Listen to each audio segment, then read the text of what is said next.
Oh boy, here we go. Ty Lee, that's a good question. I'm curious about your opinion on the new Haunting in Venice. I know you said it's bad, but what kind of bad? It looks interesting to me, and I will see it anyway. Good. You know what, Ty? I'm glad you said that. I'm glad you said, because I have seen some people. Knight, what's up, brother? It does kind of, not annoy me, but I don't like it. I don't like that.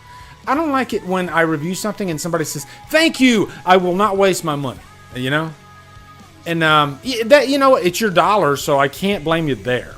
But I guess my big thing is movies are very subjective, and it could be a situation where, let's say maybe you agree with like 95% of my reviews. We're kind of on the same page. Then I can understand it. But if I'm like a random review that you pop on this the first time on my channel, don't take my word for it. I would say give any movie a chance, because sometimes, a lot of times actually, you might like the movie that I don't like, and vice versa, right? So, yeah. So, what he was saying about Haunting in Venice, I believe this was like the third movie in a loose trilogy. Kenneth Branagh, I don't know if he directed it or not, but he might have directed it, because he's a big director. He directed the first Thor, right? But I had a press screening to go see this, and I was a little curious, even though I didn't really watch the trailer at all. But I do get seduced by haunted house movies, right?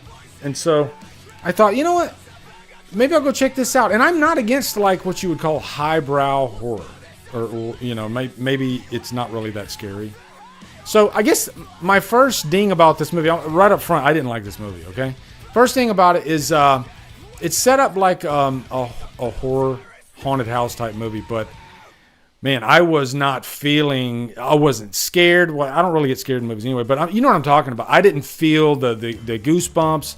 I didn't get like the creepy crawlies under my skin. There was no how sometimes horror's about not just the punchline, but also the lead up, right? Sometimes the lead up is great.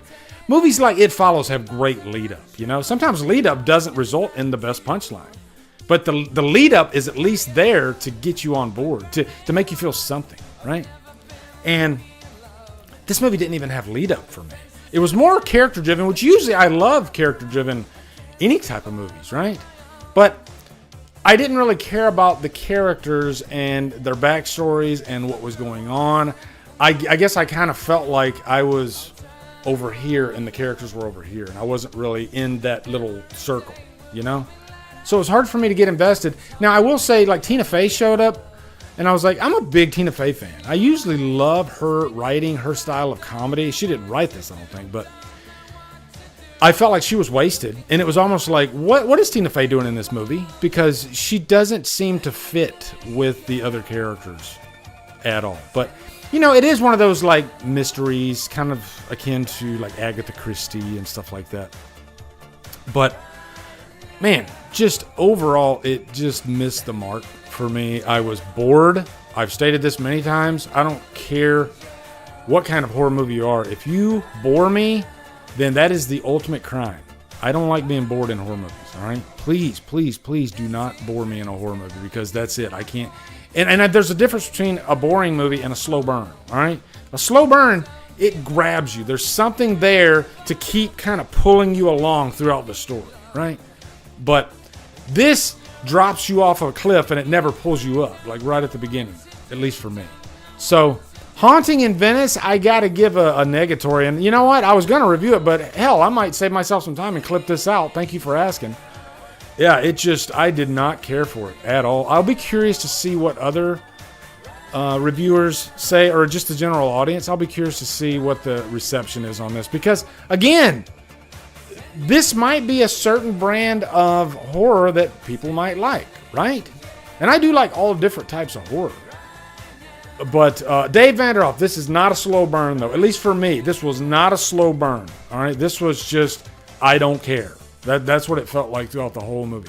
And I really wanted to, like, I was trying to find something to grab onto, right? Have you ever done that in a horror movie, guys? You go into it, and usually within that, like, first 10 minutes, you're like, just give me a hook. I need a hook, something to really get me into it. Usually it's like the opening of the movie. There's a kill that's really kind of crazy, which I will say The Nun 2 had that. The Nun 2 grabbed me immediately, and it didn't let me go. So I was like, yes, all right, here we go. Now I got something to grab onto.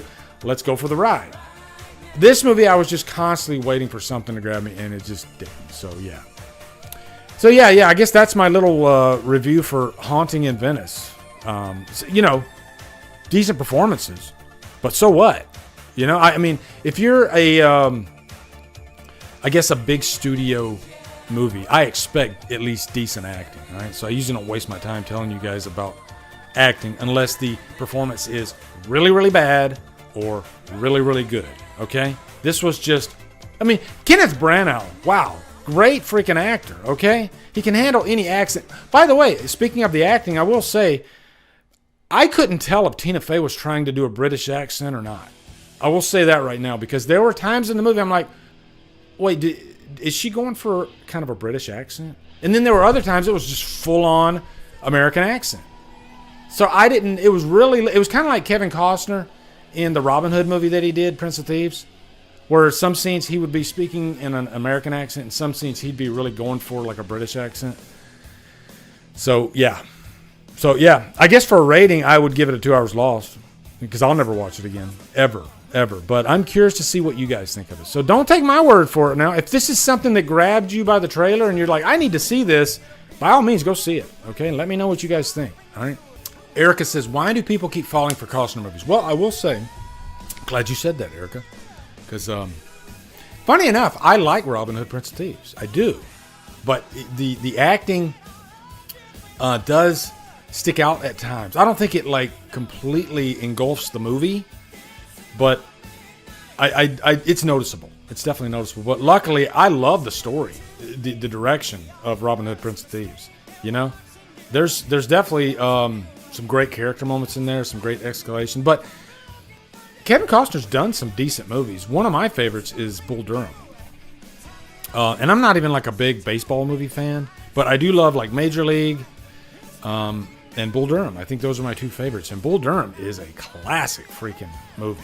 Okay? I will say, and I'll even say Kevin Costner, I think maybe that's his comfort zone, because he does play that kind of laid back, even badass, cool guy role. He does that very well. A Perfect World, yes, David Thorson. Another great Kevin Costner movie, directed by Clint Eastwood, I think. So, yeah, we can talk about a few Kevin Costner movies that are really good, actually. Okay, he's great in Man of Steel. Thank you, Chris Snyder. I liked him as Superman's dad. Jonathan Kent. I know that was a source of confusion, his death scene. But there was a lesson there. He was telling Clark, "Don't save me," right? And Clark was doing what his father said, because if you save me, then everything I've tried to teach you is all for naught, right? I know, there were movies that I was waiting forever for it to come to DVD. I remember Crossroads with Ralph Macchio. That was one of my favorite movies from the 80s.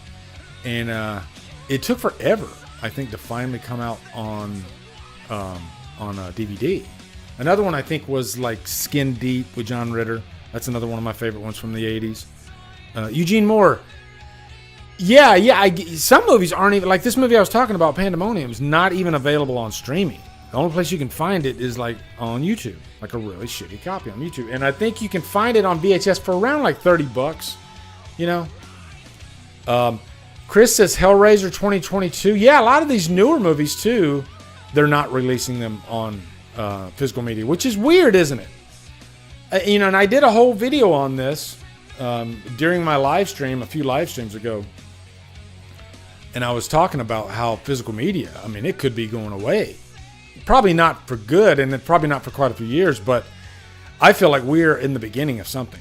Okay? So yeah, I wouldn't doubt it.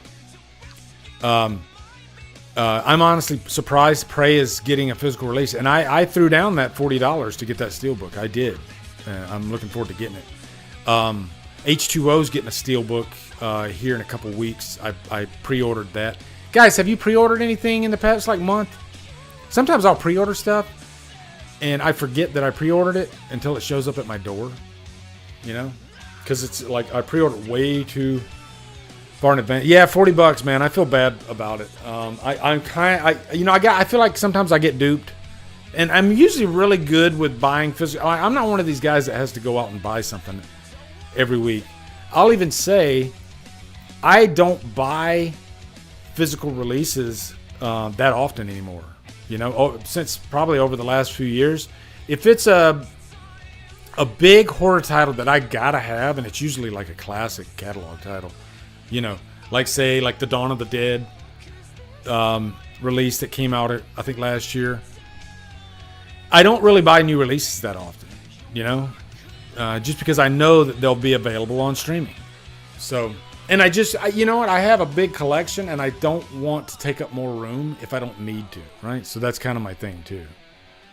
John Doe says, Pandemonium is a terrible movie. I can't believe it made from the director of Alice, Sweet Alice. Yes, I did mention that in my review. I was shocked that was the director. I'll tell you right now, yeah, it's not good. It's not good at all right? And it's a shame because I love those like Airplane, Naked Gun, slapstick comedies. I do love those movies. They're really, really fun. You know, just something to throw on in the background to laugh at. But it tries way too hard. That's the problem. It's the writing's pretty bad. What's up, guys? You are at the end of the DDLive clip. What I do is I like to clip these out if I think the topic is important or something that's newsworthy. So thank you for watching, and if you want to watch more, you can go over here, you can go over here, click on one of those, and yeah, hopefully I can do this for 20 seconds, which I think I did. Okay, so yeah, thanks for watching, guys.